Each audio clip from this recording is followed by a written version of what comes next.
Hello students, how are you? My name is Dr. Jyoti Singh and today I am going to discuss with you the cardiac cycle. Cardiac cycle में हम बात करेंगे कि जो हमारा heart है उसमें हम जानते हैं कि हमारा हार्ट पंप करता है ब्लड को, ठीक है। तो इसकी जो पंपिंग की जो प्रोसेस है इसी को हम कहते हैं कार्डिक साइकिल, ठीक है। तो जब आपने देखा कि हार्ट जो है हमारा ह्यूमन हार्ट है, इसमें कितने चैम्बर्स हैं? 4 चैम्बर्स हैं consisting of 2 atrium and 2 ventricles, ठीक है। तो 2 atrium है, 2 ventricles है और ये atrium और ventricles जो है ये कोऑर्डिनेटेड वे में बिहेव करते हैं और इससे हमारा हार्ट जो है वो ब्लड को पंप कर पाता है और पूरी बॉडी को न्यूट्रिएंट्स थ्रू ब्लड की सप्लाई करता है, ठीक है। तो ये जो कार्डिक साइकिल जिसको हम कह रहे हैं ये हमें बताता है कि हार्ट की फंक्शनिंग कैसे होती है, कैसे हार्ट जो है वो फंक्शन करता है। So how does the heart function? This is what we are going to study in this video. So let us take a look. To begin with, all the 4 chambers of heart are in relaxed state, ठीक है। अगर हम शुरुआत करें कि हम जानना चाहते हैं कि हार्ट एग्जैक्टली कैसे फंक्शन करता है, तो मान लेते हैं कि जितने भी 4 मतलब ऐसे तो हार्ट कभी रुकता नहीं है ना, हमेशा कोई ना कोई साइकिल चलती रहती है, ओके। तो अगर हम समझने की कोशिश करें कि हार्ट कैसे फंक्शन करता है, तो सपोज मान लेते हैं थोड़ी देर के लिए कि हार्ट जो है बिल्कुल रिलैक्स स्टेट में है, उसमें कुछ भी नहीं हो रहा है, ठीक है।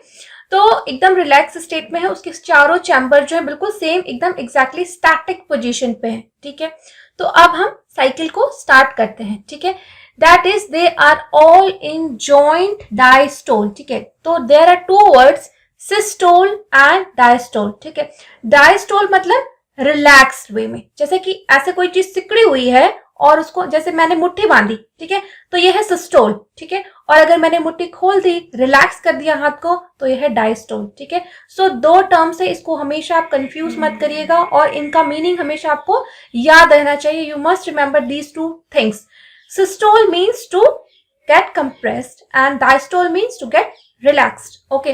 then they are all in joint diastole। जब हम हार्ट को स्टडी करना शुरू कर रहे हैं तो so we are thinking that कि heart is in complete diastole state, nothing is going on in the heart, okay। then as the tricuspid and bicuspid valves are open, अब हमने देखा कि there are 2 valves in the heart, ठीक है, tricuspid valve and bicuspid valve, okay। then you can see here in the picture also कि picture में आप देखिए कि यहाँ पे आपका जो है ये आपका राइट एट्रियम है और ये आपका लेफ्ट एट्रियम है, ठीक है। तो राइट एट्रियम में यहाँ पे आपको ट्राइकस्पिड वॉल्व दिख रही है और यहाँ पे लेफ्ट एट्रियम में बाइकस्पिड वॉल्व दिख रही है, ठीक है। अभी हार्ट रिलैक्स स्टेट में है, ओके। तो जब रिलैक्स स्टेट में है तो सबसे पहले ब्लड जो है, वेन्स जो है ब्लड यहाँ लेके आएंगी और कुछ वेन्स यहाँ पे ब्लड लेके आएंगी, ठीक है। यहाँ पे जो वेन लेके आएगी ब्लड को वो है पल्मोनरी वेन, ठीक है। पल्मोनरी वेन जो है लेफ्ट एट्रियम में प्योर ब्लड लेके आएगी। जैसे मैंने पहले भी बताया, वेन्स उसको कहते हैं जो कि ब्लड को हार्ट के अंदर लेके आए और आर्टरी उसको कहते हैं जो कि ब्लड को हार्ट से बाहर लेके जाए, ठीक है। जैसे कई बार हम ये समझते हैं वेन्स मतलब वो वेसल्स जो कि इम्प्योर या डीऑक्सीजनेटेड ब्लड को कैरी करती हैं और आर्टरी मतलब वो वेसल्स जो कि ऑक्सीजनेटेड ब्लड को कैरी करती हैं। ज्यादातर केसेस में ऐसे ही होता है, but the real thing is that veins are those vessels जो कि हार्ट के अंदर ब्लड को लेके जाती हैं और arteries are those vessels which take away the blood from the heart, ठीक है, away from the heart, okay। So pulmonary vein is the vein which pour the oxygenated blood into the left atrium and simultaneously superior vena cava and inferior vena cava pour the deoxygenated blood into the right atrium। right atrium में superior vena cava और inferior vena cava जो है right atrium में अपना deoxygenated blood पोर करती हैं, ठीक है। अब हमने देखा कि हार्ट रिलैक्स स्टेट में था और वहां पे ब्लड जो है वो पोर हुआ, okay. Then as the tricuspid and bicuspid valves are open, क्योंकि रिलैक्स स्टेट है हार्ट का, तो ट्राइकस्पिड वॉल्व और बाइकस्पिड वॉल्व दोनों ही ये वॉल्व खुले रहेंगे। आराम से ब्लड आएगा थ्रू आर्ट्रियम के अंदर आएगा और आर्ट्रियम के अंदर से इन्हीं दोनों वॉल्व्स से होते हुए वो वेंट्रिकल्स के अंदर भी चला जाएगा, ठीक है। So as the tricuspid and bicuspid valves are open, blood from the pulmonary vein and vena cava, ठीक है, पल्मोनरी वेन में कहाँ जाएगा, ये लेफ्ट आर्टरियम में। So as the tricuspid and bicuspid valves are open, blood from the pulmonary vein and vena cava flows into left and the right ventricle respectively through the left and the right arteria। ठीक है, तो क्योंकि heart एकदम relax state पे है, तो जब भी ब्लड आया आर्टरिया में, लेफ्ट आर्टरिया और राइट आर्टरिया में, तो लेफ्ट आर्टरिया में ब्लड आया कहाँ से, हमारे पल्मोनरी वेन में से, ठीक है, राइट लेफ्ट आर्टरिया में, और राइट आर्टरिया में वेना केवा से हमारा डीऑक्सीजनेटेड ब्लड जो है राइट आर्टरियम में आया। Okay, then flows into the left and the right ventricle, और इन्हीं ट्राइकस्पिड और बाइकस्पिड वॉल से ये दोनों ही आर्टरियम से होते हुए वेंट्रिकल में आए। ठीक है, so the semilunar valves are close at this state. तो सेमील्यूनर वल्व्स कहाँ होते हैं, क्या होता है, जब आर्टरिया में ब्लड आता है, ठीक है, उसके बाद वेंट्रिकल्स में जाता है, फिर वेंट्रिकल से ये ब्लड वापस से पंप होता है कहाँ पे, जो आपका राइट वेंट्रिकल है, उससे ब्लड जो है वो पूरा का पूरा जो है वापस से लंग्स के पास जाता है। ठीक है, और जो आपका लेफ्ट वेंट्रिकल है वहां से ब्लड जो है पूरा अओर्टा में जाता है वापस बॉडी में सप्लाई होने के लिए। ठीक है, तो सबसे पहले जब ये ब्लड पंप होता है तो राइट वेंट्रिकल से जब ब्लड पंप होता है तो ये कहाँ पे जाता है, पल्मोनरी आर्टरी में जाता है। तो पल्मोनरी आर्टरी और वेंट्रिकल्स के बीच में एक वॉल्व लगा रहता है और उसको हम सेमील्यूनर वॉल्व कहते हैं। ठीक है, अब क्योंकि ये पल्मोनरी आर्टरी का और वेंट्रिकल्स के बीच में होता है तो इसको पल्मोनरी सेमील्यूनर वॉल्व कहते हैं। ठीक है, और वहीं पे अओर्टा और जो है आपका लेफ्ट वेंट्रिकल, उसके बीच में भी इसी तरह का एक सेमील्यूनर वॉल्व होता है, उसको हम जो है अओर्टा सेमील्यूनर वॉल्व कहते हैं। ठीक है, सो इस वक्त जबकि वेंट्रिकल्स में ब्लड आ रहा होता है तो ये सेमील्यूनर वॉल्व्स क्लोज रहते हैं। ठीक है, सो the SAN now generates an action potential which stimulates both the arteria to undergo a simultaneous contraction। ठीक है, अब SAN यानी कि साइनो आर्टरियल नोड जो होता है, जो एक पैच ऑफ मसल रहता है हार्ट में, जो हार्ट का हमारा राइट ऑरिकल है, उसमें जो है एक पैच होता है जिसको हम SA नोड कहते हैं या साइनो आर्टरियल नोड कहते हैं। इसका काम है हार्ट में एक्शन पोटेंशियल को जनरेट करना। अब ये आर्टरिया में एक्शन पोटेंशियल जनरेट करता है, इस एक्शन पोटेंशियल की वजह से दोनों आर्टरियम जो है वो कॉन्ट्रैक्ट होते हैं। अभी तक तो रिलैक्स स्टेट पे थे, ठीक है, डायस्टोल के पोजीशन में थे, अब ये कॉन्ट्रैक्ट होते हैं यानी कि सिस्टोल की पोजीशन में जाते हैं। ठीक है, due to action potential generated by SA node. So now generate an action potential which stimulates both the arteria to undergo a simultaneous contraction। तो ऊपर के जो दोनों चैम्बर्स होते हैं वो एक साथ ऐसे सिकुड़ते हैं तो ब्लड एकदम निचुड़ के उनमें से पूरा का पूरा ब्लड वेंट्रिकल में अच्छे से चला जाता है उनके कॉन्ट्रैक्ट होने की वजह से। ठीक है, so blood into the ventricles, this increases the flow of blood into the ventricles by about 30%। इनके कॉन्ट्रैक्शन होने के पहले भी ब्लड जा रहा था वेंट्रिकल से, लेकिन जब ये कॉन्ट्रैक्ट हुए तो बिल्कुल अच्छे से आर्टरिया का सारा ब्लड जो है वो वेंट्रिकल्स में चला गया। Okay, then the action potential is conducted to the ventricle side by the AVN and AV bundle from where the bundle of his transmit it through this entire ventricular muscular। तो एक और ऐसे node के अलावा एक AV node होता है, आर्टरियो ventricular node, वो भी एक्शन पोटेंशियल जनरेट करता है, और ये SA नोड और AV नोड के द्वारा जो एक्शन पोटेंशियल जनरेट हुआ है ये ट्रांसमिट होता है बंडल ऑफ हिस में। ठीक है, बंडल ऑफ हिस के फाइबर जो है पूरे वेंट्रिकल वॉल्स के चारों तरफ फैले हुए रहते हैं, तो ये जो एक्शन पोटेंशियल जनरेट हुआ ये थ्रू बंडल ऑफ हिस, ये आपके वेंट्रिकल्स में भी ये एक्शन पोटेंशियल ट्रांसफर हो जाता है। ठीक है,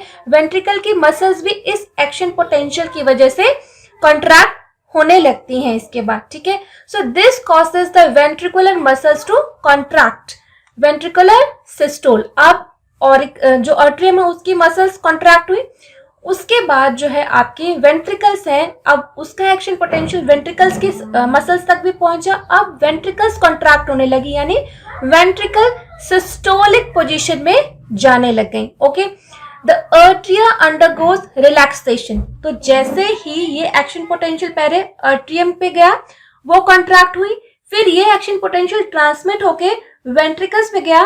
तो जब वेंट्रिकल्स अपना जो है डायस्टोल से सिस्टोलिक पोजीशन में जा रहे थे, तो उस वक्त अर्ट्रिया रिलैक्स पोजीशन में जा रही थी, यानी कि डायस्टोलिक पोजीशन में जा रही थी। Okay, then coinciding with the ventricular systole. Coinciding मतलब एक साथ, जब आपके वेंट्रिकल्स सिस्टोलिक पोजीशन में जा रहे थे, देन उसी वक्त अर्ट्रिया डायस्टोलिक पोजीशन में जा रही थी। ठीक है, जैसे आप सी सॉ देखते हो ना, जब एक चीज नीचे जाती है एक साइड, तो ना साइमल्टेनियसली उसी वक्त दूसरा साइड ऊपर जाता है। जब दूसरा साइड नीचे आता है, तो उसी वक्त जो नेक्स्ट साइड है वो ऊपर जाता है, सी सॉ की तरह। ठीक है, तो like see saw all this incidents are going on.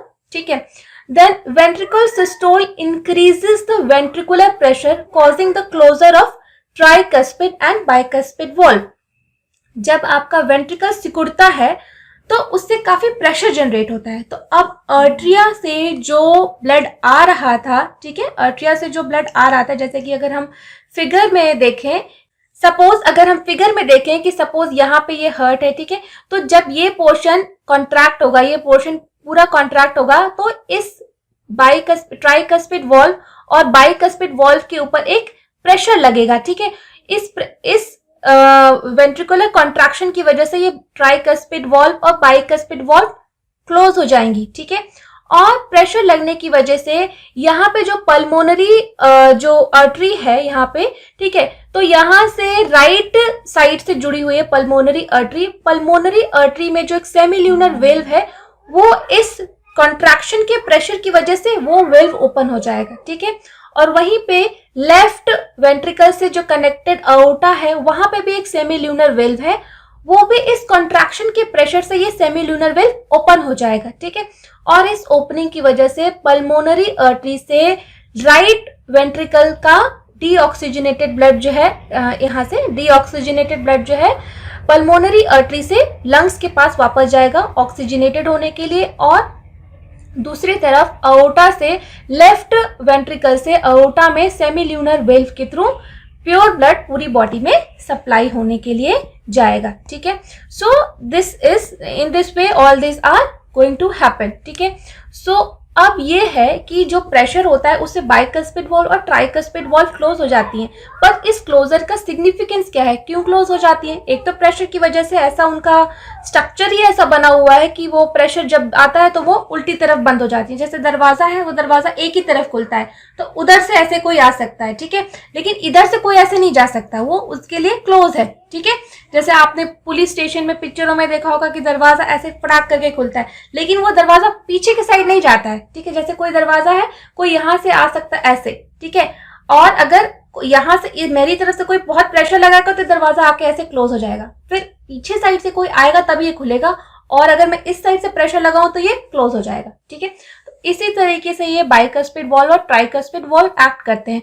But इसका सिग्निफिकेंस यही है कि जब सिस्टोलिक कॉन्ट्रैक्शन, जब वेंट्रिकुलर कॉन्ट्रैक्शन होता है, ठीक है, जब वेंट्रिकुलर सिस्टोलिक पोजीशन आती है, तो उस वक्त ब्लड का बैक फ्लो ना हो वापस से आर्टरियम में, तो इस वजह से बाइकस्पिड वॉल्व और ट्राइकस्पिड वॉल्व क्लोज हो जाती हैं। क्योंकि जब सिस्टोलिक पोजीशन पे आएगा वेंट्रिकल्स, तो ऐसा चांसेस है कि जो ब्लड है वो वापस आर्टरियम में चला जाए। ठीक है, तो इसलिए ये बाइकस्पिड वॉल्व और ट्राइकस्पिड वॉल्व क्लोज हो जाती हैं और सेमी ल्यूनर वॉल्व जो है वो ओपन हो जाती हैं। ठीक है, so bicuspid valve due to attempted back flow of blood into the atria, तो वापस से आर्टरिया में ना चला जाए, इस वजह से ये क्लोज हो जाती हैं।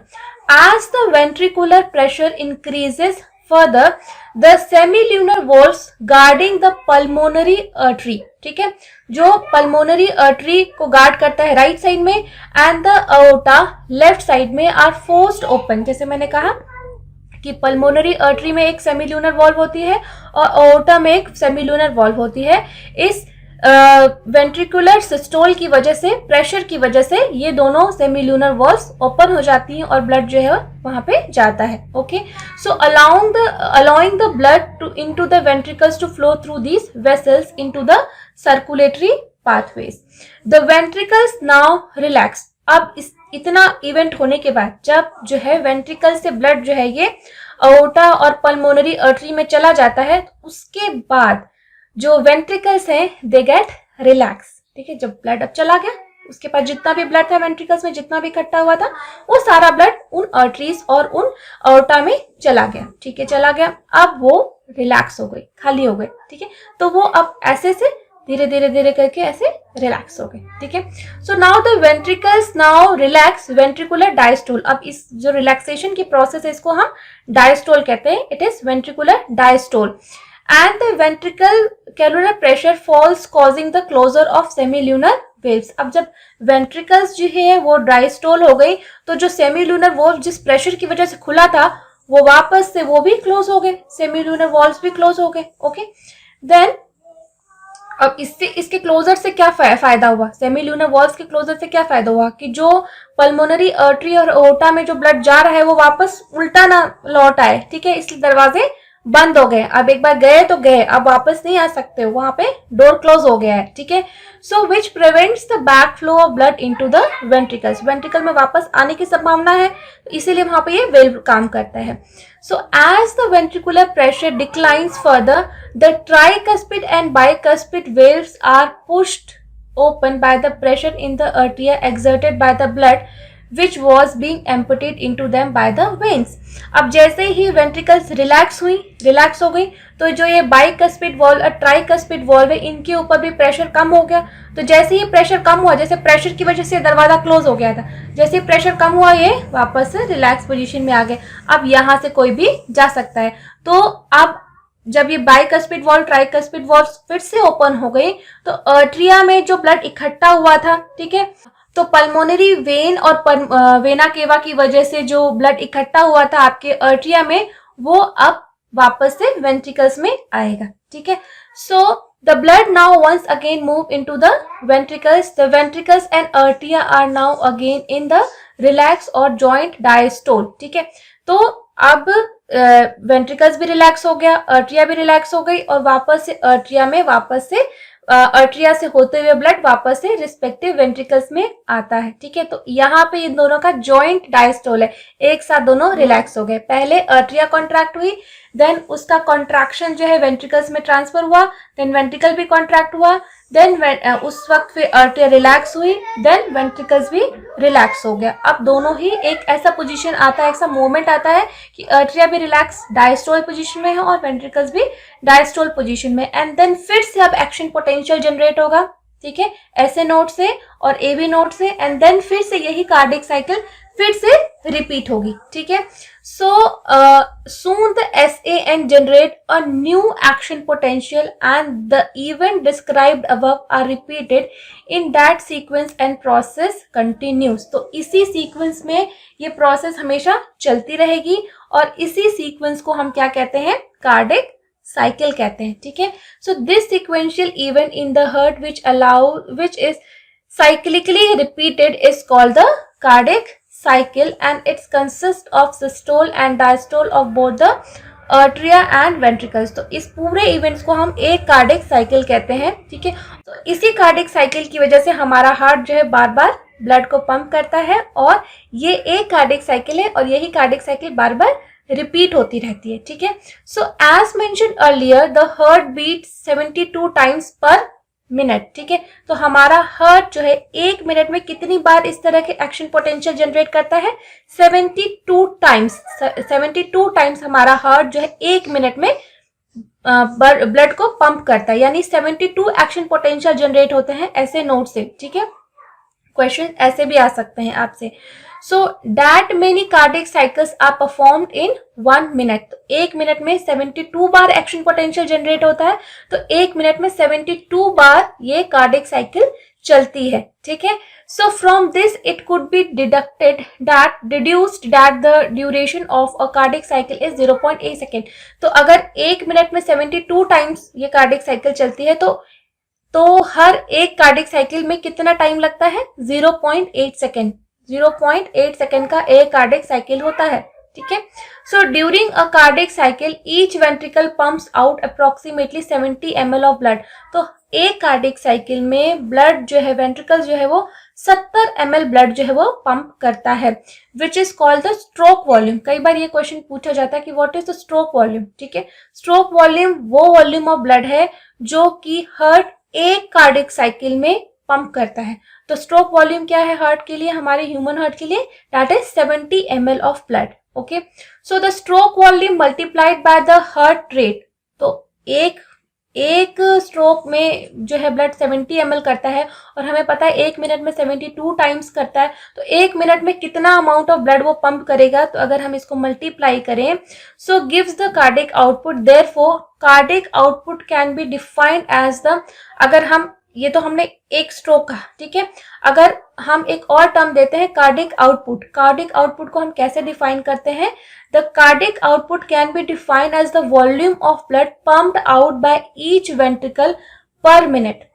एक मिनट में एक वेंट्रिकल कितना ब्लड को पंप करता है, तो उसको हम कहते हैं कार्डिक आउटपुट। ठीक है, ये बहुत इंपॉर्टेंट है, cardiac stroke and cardiac output. So it can be defined as the volume of blood pumped by each ventricle per minute and average about 5000 ml or 5 liters in a healthy individual।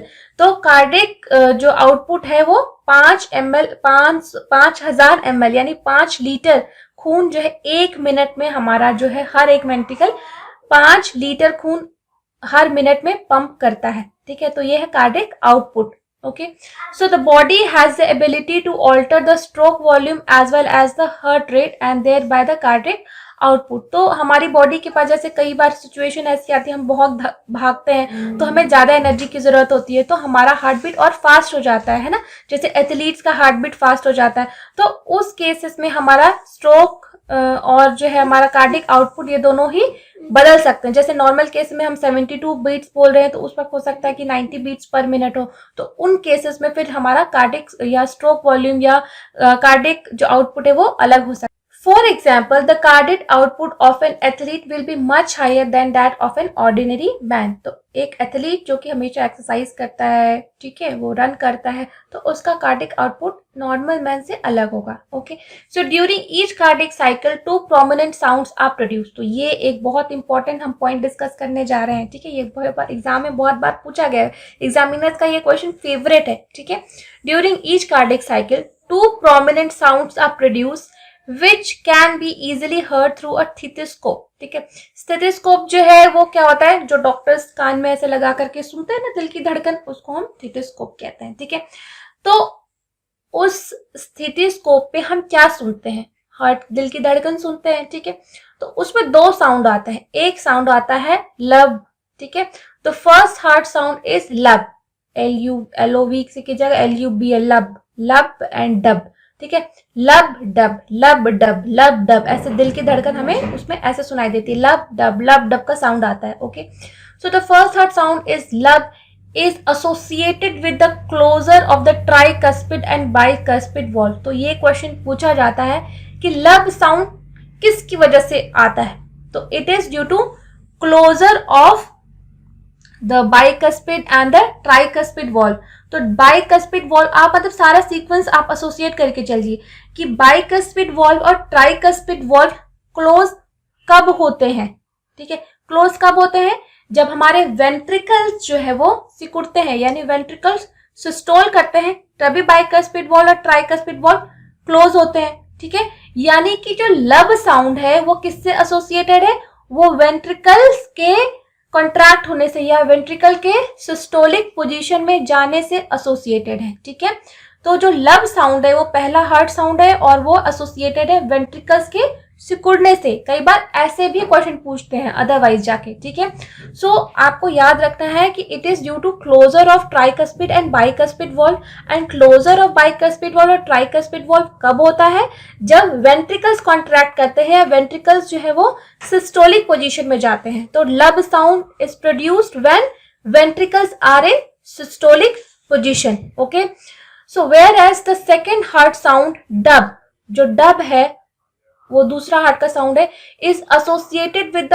Closure of the semilunar valves. Semilunar valves के closure का sound जो है वो जो dub है। ठीक है, अब सेमील्यूनर वॉल्व्स क्लोज कब होती हैं, ठीक है, क्लोज तब होती है जब हमारी आर्टरिया जो है वो कॉन्ट्रैक्ट करती है, तो उस वक्त जो है सेमील्यूनर वॉल्व्स जो है वो क्लोज होती हैं। या आप इसको उल्टा कह सकते हो कि सेमील्यूनर वॉल्व्स कब क्लोज होती हैं, जब हमारा जो वेंट्रिकल्स है वो डायस्टोलिक पोजीशन में जाता है, तो उस वक्त जो है वो सेमील्यूनर वॉल्व्स जो है वो क्लोज हो जाती हैं, ठीक है। तो आप इसको अदरवाइज ऐसे भी लिख सकते हो कि लब साउंड इज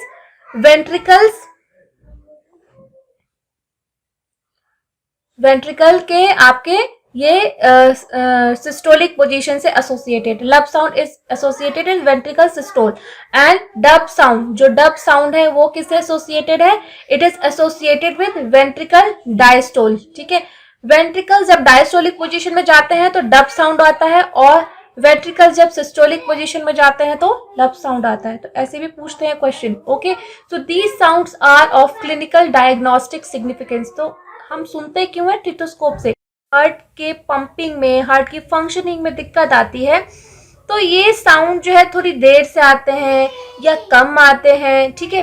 तो इस तरीके से हम बहुत सारी चीज़ों का पता लगा सकते हैं कि हार्ट में कोई प्रॉब्लम है, ठीक है। तो इन दोनों साउंड के अगर अपीयरेंस में या इन दोनों साउंड के जो दोनों के बीच में गैप होता है उसमें अगर कोई दिक्कत आती है तो वी कैन डायग्नोस। तो इसीलिए कहा जाता है कि ये दोनों साउंड जो है it is of diagnostic importance. तो बहुत सारे डिजीजेस के बायोमार्कर्स की तरह ये काम करते हैं। बायोमार्कर्स मतलब कि ये इंडिकेट करते हैं कि there is something problem in the body और problem in the heart functioning, okay. So I hope कि आपको ये कार्डियक साइकिल का वीडियो अच्छे से समझ में आया होगा। And still if you have any doubt then you can write your comments, your doubts in the comment box and I will try to reply them as soon as possible. Thank you so much.